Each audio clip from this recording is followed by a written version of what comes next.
സങ്കീർത്തനങ്ങൾ അധ്യായം 85. ദൈവമേ, നിന്റെ വേദപ്രമാണത്തിൽ അടങ്ങിയിരിക്കുന്ന അത്ഭുത കാര്യങ്ങളെ കാണുവാൻ എൻ്റെ ഉൾക്കണ്ണുകളെ പ്രകാശിപ്പിക്കണമേ. ആമീൻ.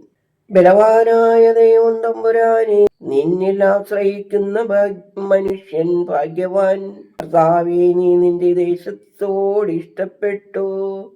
യാക്കോബിന്റെ അടിമയെ തിരികെ കൊണ്ടുവന്നു. നീ നിന്റെ ജനത്തിന്റെ അന്യായം ക്ഷമിച്ച് അവരുടെ സകല പാപങ്ങളെയും മൂടി.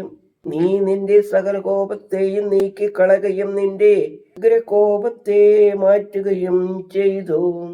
ഞങ്ങളുടെ രക്ഷകനായ ദൈവമേ, ഞങ്ങളെ തിരികെ കൊണ്ടുപോകണമേ. ഞങ്ങളിൽ നിന്ന് നിന്റെ കോപം ശമിപ്പിക്കണമേ. നീ എന്നേക്കും ഞങ്ങളുടെ നേരെ കോപിക്കരുതേ. നിന്റെ കോപം തലമുറകളായി സംഹരിക്കുകയും അരുതേ. എന്നാലോ ഞങ്ങളെ വീണ്ടെടുത്ത് ജീവിപ്പിക്കണമേ. നിന്റെ ജനം നിന്നിൽ സന്തോഷിക്കട്ടെ. കർത്താവേ, നിന്റെ കൃപ ഞങ്ങളെ കാണിച്ചു.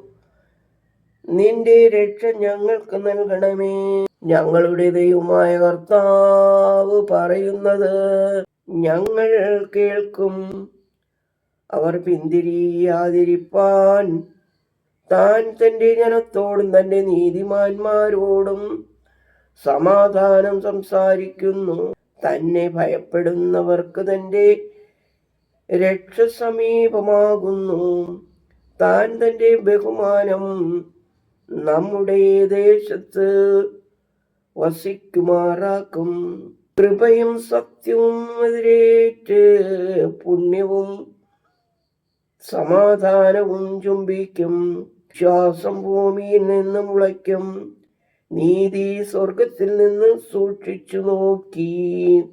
കർത്താവ് തന്റെ നന്മകളെയും ഭൂമി അതിന്റെ വിളവുകളെയും തരും. നീതിമാൻ തന്റെ മുമ്പാകെ നടക്കും. അവൻ തന്റെ നടപ്പുകളെ ഭൂമിയിൽ ക്രമപ്പെടുത്തുകയും ചെയ്യും. ദൈവമേ, സ്തുതി നിനക്ക് യോഗ്യമാകുന്നു. പാർക്കുമോർ.